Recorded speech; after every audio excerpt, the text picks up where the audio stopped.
আসসালামু আলাইকুম সুপ্রিয় দর্শক। আজকে আমরা আবু উবাইদা ভাইয়ের সাথে আছি। ভাই হলো এইবার শহীদ সার্জন জহুরুল হক হলের হল সংসদে এজিএস পদপ্রার্থী। ভাই কেমন আছেন? আসসালামু আলাইকুম। আলহামদুলিল্লাহ ভালো আছি। আপনি কেমন আছেন? এই তো ভাই আলহামদুলিল্লাহ। তো ভাই আপনি তো ইলেকশন করছেন এখন। আমরা ভাই আমাদের প্রোগ্রামটার নাম দিয়েছি ডাকসু ডেইলি।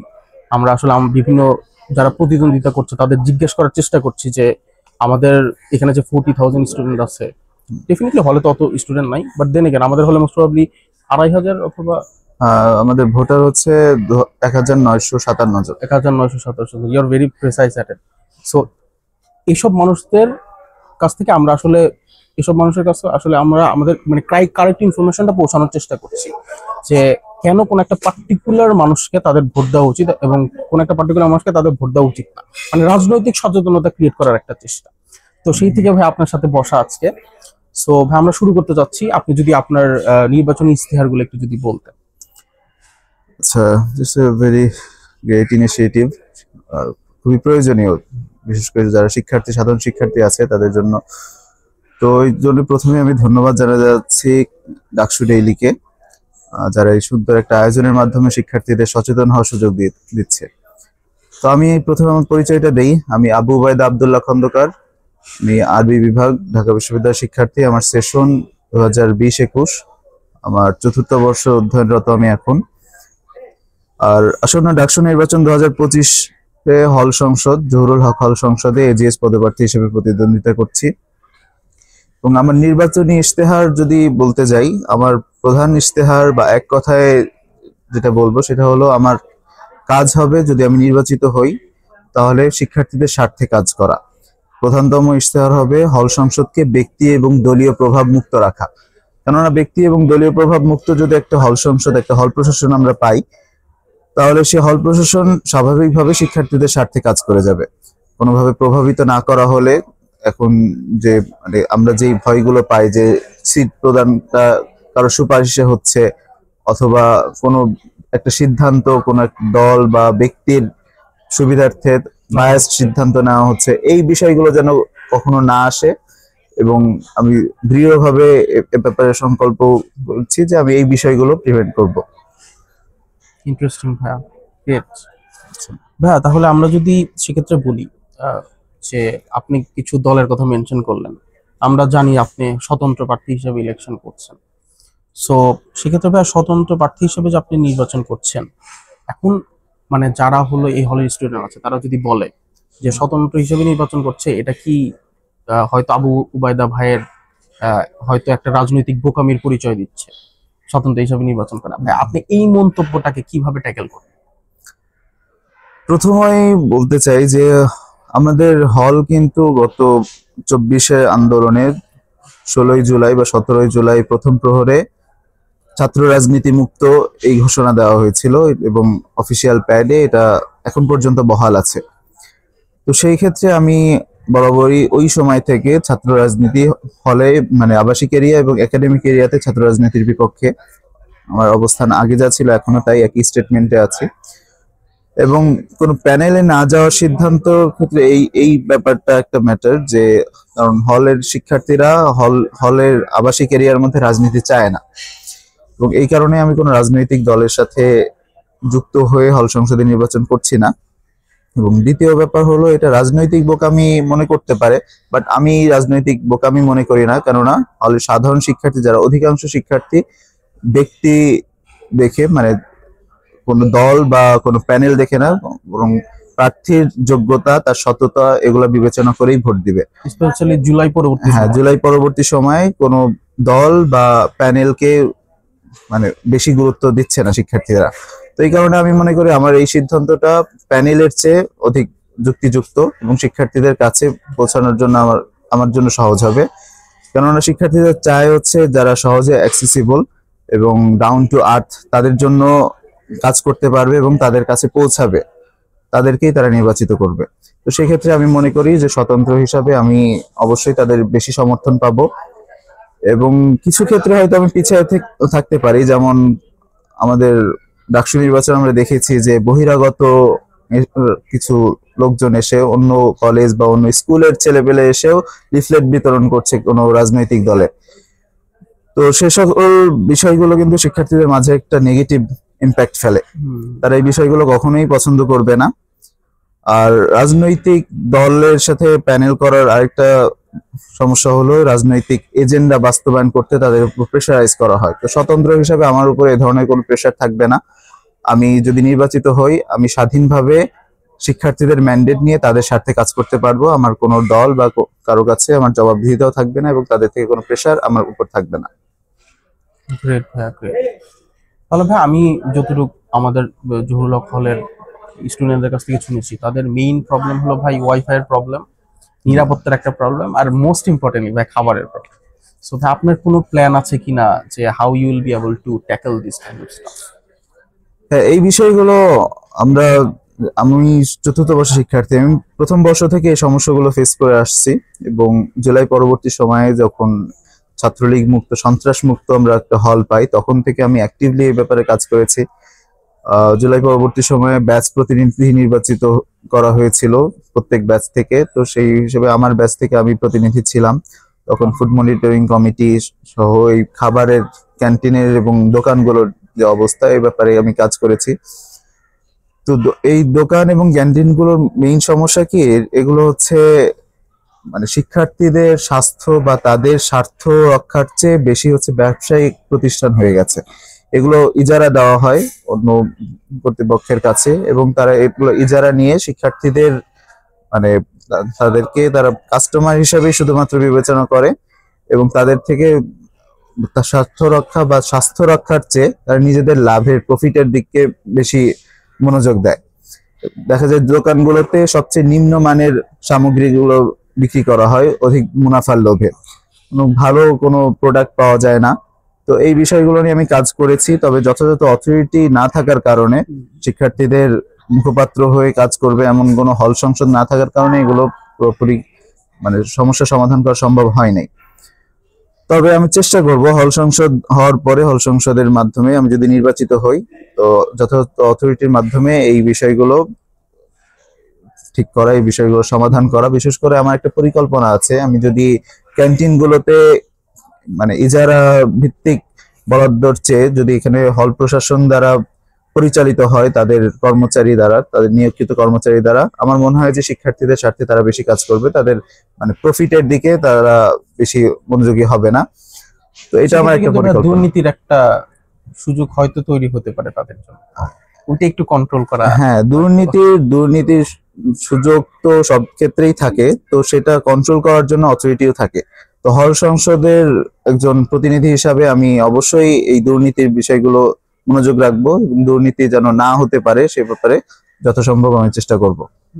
আমি ভাই একটা পার্সপেক্টিভ শেয়ার করতে চাই যে মানে আমাদের যে আশিক চৌধুরী আছে, আমরা তো চিনি, লিডার হলো এক্সিকিউটিভ বডি। তো উনি বলে যে ব্যবসা প্রতিষ্ঠান চালানো সরকারের কাজ না বা কোনো অ্যাডমিনিস্ট্রেটিভ অথরিটির কাজ না ব্যবসা প্রতিষ্ঠান চালানো। এজন্য উনি হলো সবকিছু বলতেছে যে আমরা প্রাইভেটাইজ করার চেষ্টা করতেছি। সে প্রাইভেটাইজ করলে যেটা মানে আমি বিজনেস স্টুডেন্ট, আমার যেটা মনে হয় বা আমাদের যেটা পড়ানো হয়, প্রাইভেটাইজ করলে ইফিসিয়েন্সি বাড়ে। হ্যাঁ, এখন কোন একটা মানুষ পার্টিকুলার প্রফিট করতেছে, প্রফিট করে ডেফিনেটলি সে তো ট্যাক্স দিচ্ছে। বাট আমাদের এখানে যেটা সমস্যা, যারা হলো বিজনেস করতেছে তারা তো ট্যাক্স দিচ্ছে না, প্রথম কথা। তারা অনেক ভর্তুকি পাচ্ছে, তো তারা কিন্তু অনেক সুবিধা নিচ্ছে, কিন্তু সেই পরিমাণ সার্ভিস দিচ্ছে না। এবং সেক্ষেত্রে প্রশাসন ওইভাবে প্রশাসনের যে পাওয়ারটা সেটা কিন্তু ইউজ করতে চাচ্ছে না আমার মনে হয়। করলে কিন্তু হয়ে যেত। রিসেন্টলি আমরা দেখলাম আমাদের মেইন ক্যান্টিনের যে অবস্থা, আমাদের কিন্তু মেইন ক্যান্টিনের যে লোক ছিল ওনাদের কিন্তু যাওয়ার কথা ছিল, বাট আবার somehow out of some fictitious reasons তারা যায়নি, তারা এখনো আছে। এখন দু একদিন হলে একটু ভালো খাবার দিচ্ছে আর কি। সো এখানে একটা ডিলেমা আছে যে আমাদের কি সবকিছু অ্যাডমিনিস্ট্রেশনের কাছে কি হ্যান্ডেল করা উচিত, নাকি কোনো একটা বিজনেসের সাথেও কোলাবোরেশন করে রাখা উচিত। বাট সবকিছুর ক্ষেত্রে আমার মনে হয় সবচেয়ে বেশি ইম্পর্টেন্ট ব্যাপার যেটা হলো ওই নিয়ন্ত্রণের একটা ব্যাপার।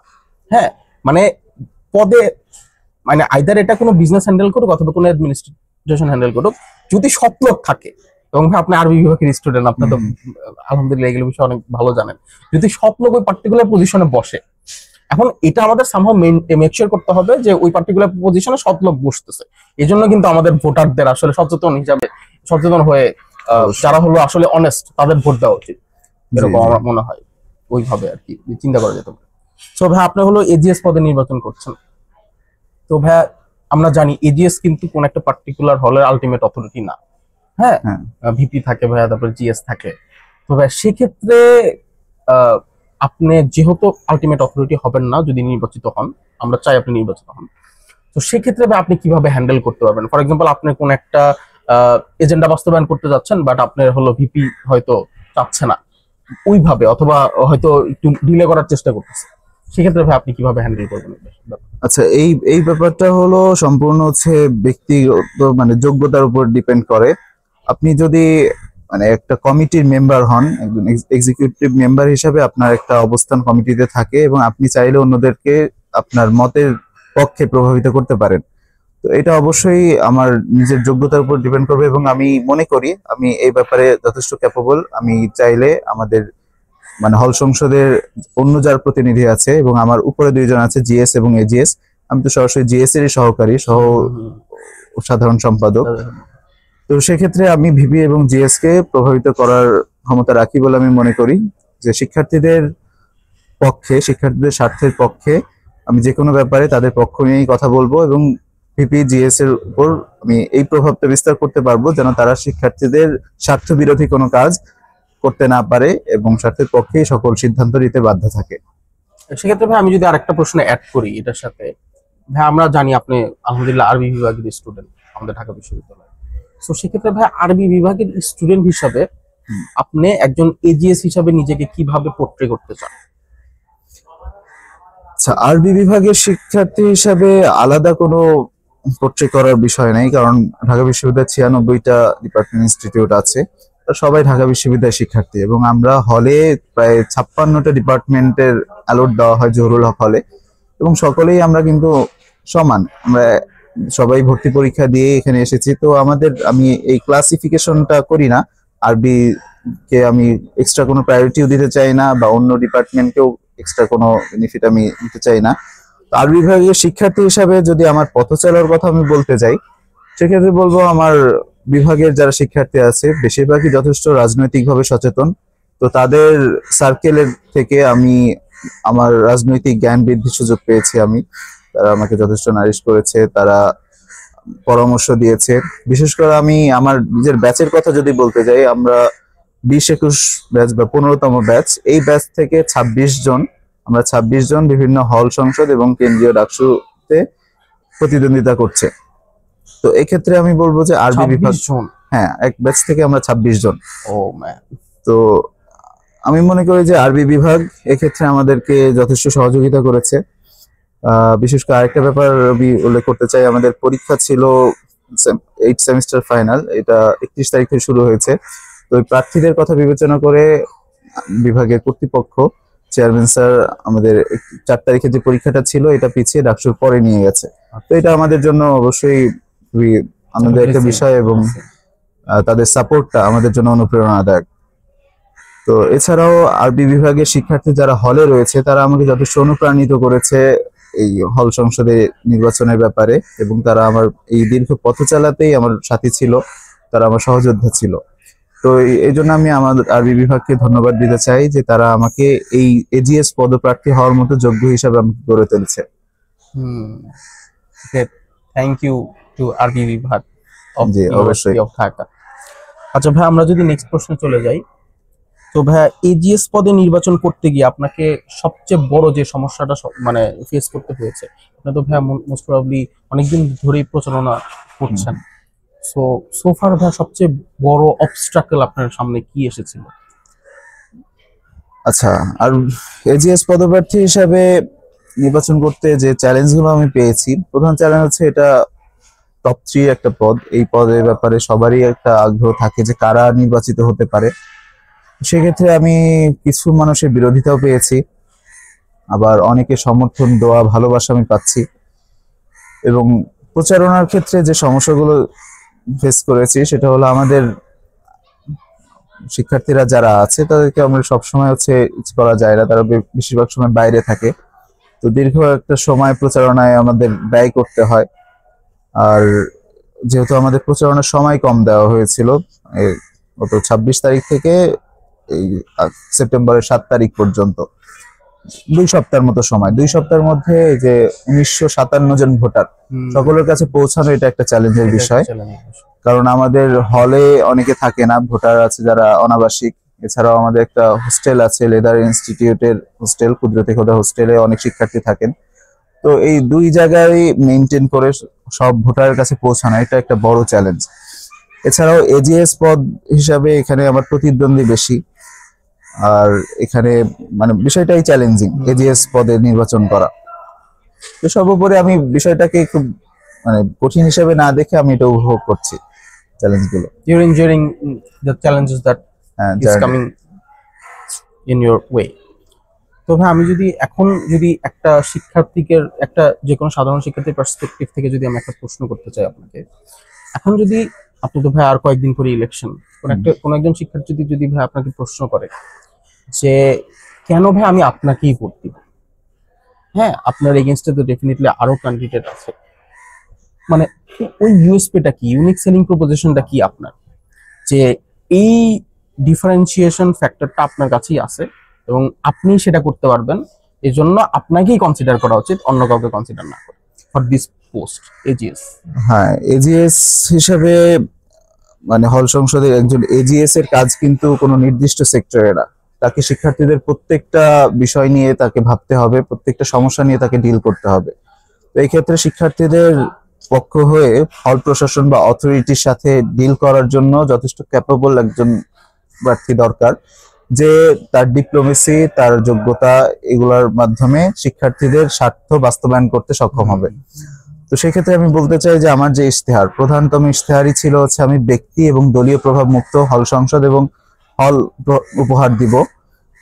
কেননা এই দলীয় প্রভাব এবং ব্যক্তি প্রভাব মুক্ত যদি হল সংসদ, হল অথরিটি হয়, তাহলে সেটা অটোমেটিকলি শিক্ষার্থীদের সাথে কাজ করবে। তো এই জন্যই তারা আমাকে নির্বাচন করতে পারে, কেননা আমি গত জুলাই আন্দোলনে, যেদিন আমাদের হল ছাত্রলীগ মুক্তকরণ হয়, সেই দিন 16 জুলাই রাত বা 17 জুলাই প্রথম প্রহরে আমি যারা প্রথম স্লোগান তুলেছিল ছাত্র রাজনীতির বিরুদ্ধে, তাদের মধ্যে আমি একজন ছিলাম। এবং সেই সময় থেকে এখন পর্যন্ত আমি আমার স্টেটমেন্ট থেকে কখনো সরে যাইনি। আমি এখনো ওই একইভাবেই ছাত্র রাজনীতি এবং হলের সুস্থ পরিবেশ, পড়াশোনার পরিসরটা বজায় রাখার পক্ষে আমি কাজ করে গেছি। তো এই বিষয়টা অন্য যারা প্রার্থী আছে, আমি তাদের থেকে আমার নিজেকে এগিয়ে রাখবো, কেননা আমি যেহেতু ছাত্র রাজনীতির বিরুদ্ধে, ছাত্রলীগের বিরুদ্ধে আমরা বের হয়েছিলাম, তবে হলে ছাত্র রাজনীতি নিষিদ্ধ হবে এই কথাটা আমি প্রথম বলেছিলাম এবং আমি স্লোগান তুলেছিলাম এই ব্যাপারে। স্লোগানটা কি ছিল ভাই, আপনি যদি একটু বলতেন? স্লোগান বলতে এটা হচ্ছে, যখন ওই যে মহিউদ্দিন রনি ভাই ছিল আমাদের নেতা, সংবিধিত নেতা ছিল জহু হলের, তো মহিউদ্দিন রনি ভাই, আলিম রাজি ভাই বা ইমরোজ ভাইরা যখন একটা প্রিন্ট করে আনলো যে আমাদের হলে গেস্ট রুম থাকবে না, গণরুম থাকবে না, 5টা ছিল, ধারা ছিল, তার মধ্যে ছাত্র রাজনীতি নিষিদ্ধ হবে এটা ছিল না। তো প্রথম ভাবে আমরা যখন এটা শুনতে পাই না, তারা যখন আমাকে পড়ে শোনায়, তখন আমি স্লোগান তুলি যে আমরা কি ছাত্র রাজনীতি চাই হলে। তো তখন আমার সাথে যারা ছিল, আমার জুনিয়ররা, তারা আমাকে সমর্থন দেয় যে ছাত্র রাজনীতি আমরা চাই না।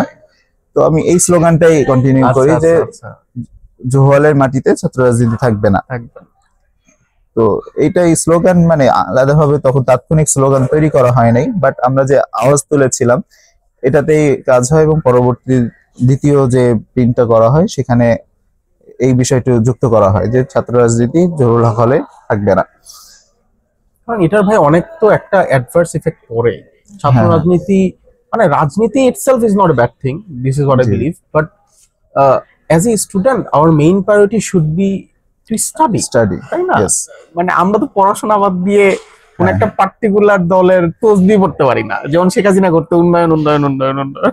হ্যাঁ, এটা তো অবশ্যই। এবং যারা রাজনৈতিক ভাবে সচেতন, যারা রাজনীতি করতে চায়, এটা তাদের গণতান্ত্রিক অধিকার, আমি এই অধিকারেরও পক্ষে। আমি চাই না কারো গণতান্ত্রিক অধিকার ক্ষুণ্ণ হোক। তবে হলের যদি রাজনীতি থাকে, হল রাজনীতি আমরা দেখেছি যে 17 বছর কিভাবে হলের পরিবেশটা, হলের পড়াশোনার পরিসরটা নষ্ট করেছে। তো সেই কুসংস্কৃতি, সেই সন্ত্রাস, সেই ভীতিকর পরিস্থিতি যেন আর ফিরে না আসে, এজন্য আমি চাই। একটু অ্যাড করতে চাই, এই হ্যাঁ। কারণে কিন্তু ঢাকা ইউনিভার্সিটির ওভারঅল ব্র্যান্ড ভ্যালু অনেক কমে গেছে। হ্যাঁ, অবশ্যই এই কারণে আমাদের পড়াশোনার মান কমেছে, আমাদের ওয়ার্ল্ড র্যাঙ্কিং এ আমাদের মান অনেক নিচে চলে এসেছে। এশিয়ার মধ্যে আমরা টপ 1000-এর মধ্যে থাকতে পারি না। তো এটা ঢাকা বিশ্ববিদ্যালয়ের জন্য প্রাচ্যের অক্সফোর্ড নামে যেটা পরিচিত, এটা তো নাম মানে বিশ্বাস করবে না কেউ সেটা, হ্যাঁ, সেই নামের সাথে এটা একদমই বেমানান। অক্সফোর্ডের র্যাঙ্কিং হলো 4 মনে হয়, মোস্ট প্রবাবলি 4 থেকে 6 ওয়ার্ল্ড র্যাঙ্কিং, আর সেখানে আমরা এশিয়ার মধ্যে 1000-এর মধ্যে আসতে ছিলাম না, পারি। এখন মনে হয় 556 এখন এসেছে নতুন রিসার্চ আসার পরে। তো এই কারণেই আমার প্রধানতম ইশতেহার এটা। এছাড়াও আমি ইশতেহারে উল্লেখ করেছি যে হলের যতগুলো অথরিটি আছে, যে আমি মানে ইতিমধ্যে উল্লেখ করেছি যে আমাদের হলের ক্যান্টিন এবং হল দোকান যেগুলো আছে সেটা কখনোই মানে শিক্ষার্থী বান্ধব না। এখানে একটা সিন্ডিকেট বিদ্যমান, যে কারণে সমস্যাগুলো সমাধান করা যায় না। নিম্নমানের সামগ্রী, দাম এবং মানের যে অসামঞ্জস্য, এটা এখনো বজায় আছে। তো এই বিষয়গুলো সমাধান করার জন্য আমি কাজ করব, এবং হলে যত অথরিটি আছে, যেমন আমাদের আছে স্বাস্থ্যসেবক আছে, যারা শিক্ষার্থীরা যদি অসুস্থ হয় তাদের খাবার আনা, ওষুধ আনা, এগুলোর জন্য আমাদের কর্মচারী আছে, পরিচ্ছন্নতা কর্মচারী আছে। তবে এত কর্মচারী, এত স্টাফ থাকার পরেও আমরা দেখি আমাদের ওয়াশরুম গুলোর কি অবস্থা, খুবই নোংরা অবস্থা থাকে। ওভারঅল পুরো হলেরই পরিচ্ছন্নতা কিন্তু ভালো না। অনেক জায়গায় দেখি আমরা ময়লা আবর্জনা করে রাখা হয়েছে। তো হলের কর্মচারীদেরকে অ্যাক্টিভ করতে এবং তাদেরকে শিক্ষার্থী বান্ধব করতে, তারা যেন তাদের কাজে দায়িত্বে অবহেলা করতে না পারে, সেই বিষয়গুলো আমি খেয়াল রাখবো। এবং হলের প্রত্যেকটা অথরিটিকে শিক্ষার্থীদের স্বার্থ রক্ষায় বাধ্য করতে পারবো আমি। গ্রেট ভাই, গ্রেট গ্রেট ভাই। আমি হলো কিছু, আপনি তো ভাই ডেফিনেটলি শিক্ষার্থীদের প্রতিনিধিত্ব করতে চাচ্ছেন as an AGS of this হল। তো ভাই আমি সাধারণ শিক্ষার্থী হিসাবে আমার কাছে যেটা মনে হয়েছে যে কি প্রবলেম, আমার মনে হয় মানে ডেফিনেটলি খাবারের প্রবলেম তো আছেই, তারপরে ওয়াইফাই প্রবলেম তো আছেই, তারপরে হলো অন্যান্য ধরনের প্রবলেম তো আছেই। বাট মেইন প্রবলেম আমার কাছে যেটা মনে হয়েছে, মানে সাথে দুই একটা অ্যাড করা যায়, ওগুলো তো মেইন প্রবলেম। তার মধ্যে আমার কাছে ভাই মনে হয় কি যে আমাদের হলের মধ্যে ওই খাবারের প্রবলেমটাই, যদি খাবারের মেইন প্রবলেম তো ভাই যে খাবারের পুষ্টি নাই, মানে পুষ্টিগুণ খুবই কম, টাকা নিচ্ছে, মান দিচ্ছে না। কিন্তু ভাই খাবারের অ্যাভেলেবিলিটি কিন্তু একটা ভালো বড় একটা সমস্যা আমাদের হলে। আপনি যদি ওই আমাদের ওই যে যেখানে 7টা হল আছে, হলপাড়া, ওখানে কিন্তু ভাই রাত্রে যে কোনো সময় খাবার পাওয়া যায় এবং মোটামুটি ভালো ধরনের আপনার কাছে চয়েস থাকে। কিন্তু ভাই আমাদের হলে কিন্তু আমি যখন ক্লাস করে আসি 3টা-4টার দিকে, তখন ওই পাশে হাদির দোকানে যাওয়া ছাড়া এই পাশে আর কোনো অপশন হয়তো থাকে না। তো সেক্ষেত্রে হয়তো ভাই যদি একটা সর্ট অফ ফাস্টফুডের দোকানের মতো দেওয়া যেত এখানে, আমাদের যেখানে এক্সটেনশন আছে। অবশ্যই এই ধরনের প্ল্যান করা হয়েছিল, হল প্রশাসনের মাধ্যমে একটা প্ল্যান করা হয়েছিল যে আমাদের একটা ফাস্টফুডের দোকান থাকবে। তো সামহাও সেটা এক্সিকিউট হয় নাই। তবে আমি যদি নির্বাচিত হই, আমি অবশ্যই এই ব্যাপারে কাজ করব। আমি অলরেডি উল্লেখ করেছি যে আমাদের হল দোকানগুলো কিন্তু কখনো শিক্ষার্থী বান্ধব না। তারা এমন আইটেম গুলোই রাখে যেগুলো তাদের মুনাফা বেশি। শিক্ষার্থীদের লাভ বা শিক্ষার্থীদের কাছে যে চয়েসের কথাটা বললেন, যে বেশি পরিমাণ খাবার থাকবে, মানে সেই অপশনটা আমাদের দেওয়া হয় না, কেননা এগুলো হচ্ছে শিক্ষার্থী বান্ধব। যেমন সকালে কেউ যদি নাস্তার টাইমটা মিস করে, তাহলে মানে there is no way you can have anything, তোমার একটাই অপশন, সেটা হলো দুধ চিড়া অথবা দই চিড়া, আদারওয়াইজ কোনো অপশন নেই। এটা একটা প্রবলেম আমার কাছে মনে হয় অনেক শিক্ষার্থী ফেস করে। এই প্রবলেমটা আমরা সবাই আইডেন্টিফাই করেছি এবং এটা নিয়ে অবশ্যই কাজ করা হবে। আমি আশাবাদী যে এই সমস্যাগুলো সমাধান হবে। আচ্ছা ভাই, আপনার ভাইয়াও তো ডেফিনেটলি ইলেকশন করছে। জি জি ভাই একটু বলেন, একটু ডিটেইলস কিভাবে এই ডিসিশন আমার আপনারা দুইজন মিলে? ভাই, আমার বড় ভাই, 1 বছরের বড়, তবে আমাদের একই সেশন। আমরা 2020-21 সেশনে আরবি বিভাগে ভর্তি হই। এবং আরেকটি ইন্টারেস্টিং বিষয় হলো আমাদের ভর্তি পরীক্ষায় দুইজনের মেরিট স্কোর সেম ছিল, একদম ফ্র্যাকশন সহ, মানে 69.5 মার্ক পেয়ে আমরা আরবি বিভাগে ভর্তি হই। দুইজনের পজিশন পরপর ছিল। পরে কোইন্সিডেন্স। হ্যাঁ, ফলশ্রুতিতে আমরা একই বিভাগ পেয়েছি, পরবর্তীতে একই হলে ফার্স্ট ইয়ার থেকে আমরা একই সাথেই আছি, এক রুমে ছিলাম। তো দীর্ঘ সময় আমাদের একসাথে পথ চলা। জুলাই আন্দোলনেও আমরা একসাথে রাজপথে ছিলাম। আমার ভাই, ও তো গ্রাফিক্স ডিজাইনার। আমাদের কোটা আন্দোলনের যে প্রথম দিককার রঙিন পোস্টার গুলো, রঙিন ব্যানার গুলো, আচ্ছা, এরপরে এই যে বাংলা ব্লকের সব বিভিন্ন কর্মসূচির যে ব্যানার গুলো, এগুলো কিন্তু ওর ডিজাইন করা ছিল। তো এইভাবেও মানে প্রত্যক্ষভাবে আন্দোলনের সাথে জড়িয়ে ছিল এবং শেষ পর্যন্ত এক দফা বাস্তবায়ন পর্যন্ত ও রাজপথে ছিল, আমিও সাথে ছিলাম, এবং আমিও তো 158 জন যে সমন্বয়ক তাদের মধ্যে ছিলাম, আন্দোলন সমন্বয়ের কাজ করেছি। হল যে ছাত্রলীগ মুক্তকরণ, সেই দিনে আমরা দুজন একসাথে বের হয়েছিলাম। তো এই দীর্ঘ পথ চলা, এই দীর্ঘ পথ চলায় আমাদের দুইজনের আদর্শিক ভাবে অনেক মিল, দুইজনের পছন্দে মিল আছে। তো এই বিষয়গুলো আমাদের দুইজনকে একই দিকে ধাবিত করে, যেন আমরা কাজগুলো একসাথে করি। আমরা যেহেতু এতদিন একসাথে ছিলাম, হল সংসদে আমরা দুজন একই সাথে প্রার্থিতা করছি। আমি এজিএস পদপ্রার্থী, আমার ভাই মুসাব আব্দুল্লাহ খন্দকার ও সাহিত্য সম্পাদক পদপ্রার্থী। কারণ ও বিভিন্ন কো কারিকুলার অ্যাক্টিভিটিজে যুক্ত আছে, যেমন ও আমাদের হল কুইজ ক্লাবের প্রেসিডেন্ট, সেন্ট্রাল কুইজ ক্লাবে আছে, আইটি যে ক্লাব আছে, আইটি সোসাইটিতে আছে। তো ওর কো কারিকুলার অ্যাক্টিভিটিজ এবং সাহিত্যের প্রতি যে আগ্রহ, এই আগ্রহের কারণে ও সাহিত্য নিয়ে কাজ করতে ইচ্ছুক। That makes him a capable candidate. হ্যাঁ, তো এই জন্যই সে হল সংসদে সাহিত্য সম্পাদক পদপ্রার্থী। তো আমাদের দুই ভাইয়ের জন্য সকল ভোটার এবং শুভাকাঙ্ক্ষী সকলের কাছে আমরা দোয়া চাই এবং ভোটারদের কাছে ভোট কামনা করি যে তারা ভোট দিয়ে সরাসরি প্রত্যক্ষ ভোটের মাধ্যমে আমাদের দুই ভাইকে নির্বাচিত করবেন। এবং আমরা যে দীর্ঘ পথ চলা একসাথে, আমরা ফার্স্ট ইয়ার থেকেই শিক্ষার্থীদের জন্য বিভিন্ন সেবামূলক কাজ করার চেষ্টা করেছি। তো এইটা যেন আমরা কন্টিনিউ করতে পারি হল সংসদে প্রতিনিধি হিসাবে, শিক্ষার্থীদের মুখপাত্র হিসাবে। থ্যাংক ইউ ভাই, thank you so much for coming. ধন্যবাদ আমাকে ইনভাইট করার জন্য। ডাকসু ডেইলিকে ধন্যবাদ। লাস্ট মেসেজ যেটা আপনি আমাদের অডিয়েন্সদের দিতে চান? হ্যাঁ, লাস্ট মেসেজটা with your ballot number as well. হ্যাঁ, আমি আরবি বিভাগের শিক্ষার্থী আবু বায়দা আব্দুল্লাহ খন্দকার, এজিএস পদপ্রার্থী। আমার ব্যালট নাম্বার 1, এবং আমার ভাই মুসাব আব্দুল্লাহ খন্দকার সাহিত্য সম্পাদক পদপ্রার্থী, ওর ব্যালট নাম্বার 3। এবং ভোটারদের প্রতি আমার একটা অনুরোধ থাকবে, সেটা হলো আমরা অনেকেই একটু বিরক্ত হই যখন প্রার্থীরা তাদের কাছে যায়, তাদের কাছে ভোট চায়, বিভিন্ন সময় বারবার যাওয়ার কারণে তারা বিরক্ত হয় এবং প্রার্থীর সংখ্যাও অনেক বেশি। যেমন শুধুমাত্র আমাদের হল সংসদে প্রায় 75 জন হল ক্যান্ডিডেট আছে। তো এত মানুষ বারবার যাওয়ার কারণে তারা ডেফিনেটলি বিরক্ত হয়। তবে আরেকটা বিষয় লক্ষণীয়, সেটা হলো ডাকসু কিন্তু বাংলাদেশের সবচেয়ে গুরুত্বপূর্ণ রাজনৈতিক প্রতিষ্ঠান। তো এই গুরুত্বপূর্ণ রাজনৈতিক প্রতিষ্ঠানের এত বড় গুরু দায়িত্ব ভোটারদের কাঁধে।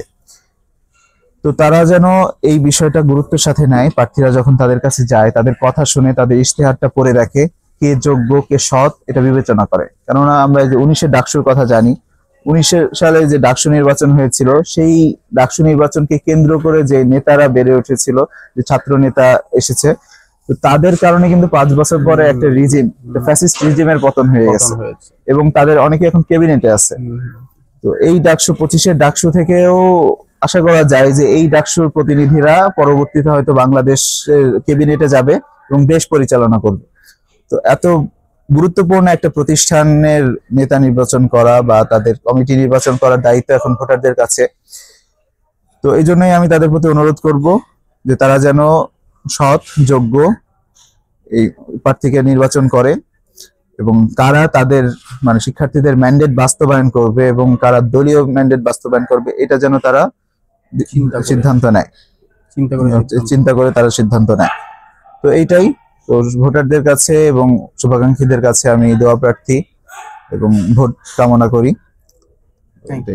থ্যাংক ইউ সুপ্রিয় দর্শক ফর স্টেইং উইথ আস। আমাদের সাথে এতক্ষণ ছিল আবু উবায়দা ভাইয়া। উনি হলো আমাদের শহীদ সার্জেন্ট জহুরুল হক হলের হল সংসদের এজিএস পদপ্রার্থী। আপনারা প্লিজ কনসিডার করবেন, ভাইয়ের কথা শুনলেন এতক্ষণ। আপনারা যাকেই ভোট দিবেন একটু চিন্তা ভাবনা করে ভোট দিয়েন। এবং ভাইয়া একটা সুন্দর মেসেজ দিল। আমরা আসলে অনেকেই বিরক্ত হই যেহেতু 75 জন হল সংসদে লড়ছে। সো আমাদের হলে অনেকেই আসে, আমাদের রুমে অনেকেই আসে তার প্রচারণা করার জন্য। এটা আমরা কিন্তু চাইলে একটা অপরচুনিটি হিসেবেও দেখতে পারি, একটা নেটওয়ার্কিং অপরচুনিটি। অনেক মানুষ আসছে, কিভাবে তারা অ্যাপ্রোচ করছে, তাদের ভালো দিকটা নেওয়া উচিত, তাদের খারাপ দিকটা আমাদের বর্জন করা উচিত। সো এটা একটা ভালো অপরচুনিটি হতে পারে আমরা যদি চিন্তা করি ওইভাবে। So it's an interesting thing. So thank you so much guys. I'll see you in another episode. Thank you.